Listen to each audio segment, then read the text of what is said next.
Maraming salamat sa inyo, Ma'am Faith and Trash.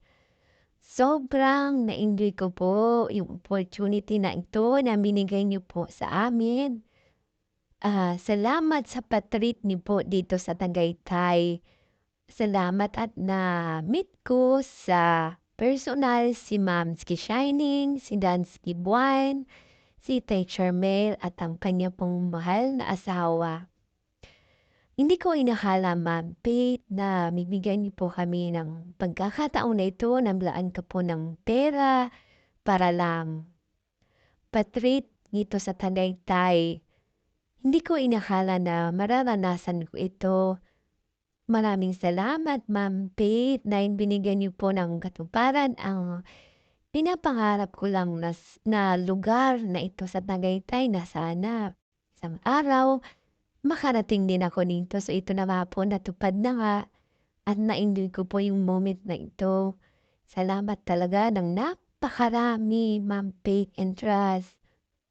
At nakakain din kami sa restaurant na pagkaing mamahalin na ngayon ko lang naranasan.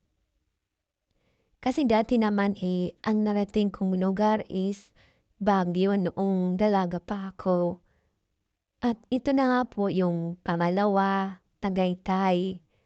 Maraming salamat talaga, Ma'am Faith. Napakabuti niyo po, napaka-generous niyo, na kahit hindi niyo po kilala, ay hindi niyo pa ako nakikita sa personal, pero hindi po kayo nag-atubili na maglaan talaga kayo ng salapi para lang sa pa-treat dito sa Tagaytay.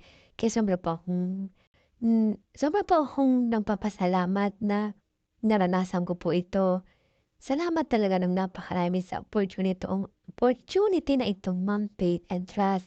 Hinding-hindi ko po ito makakalimutan.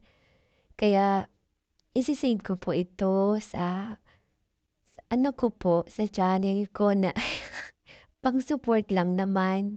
Parang remembrance lang ito. So ayan po, maraming salamat, Ma'am Faith. God bless you always.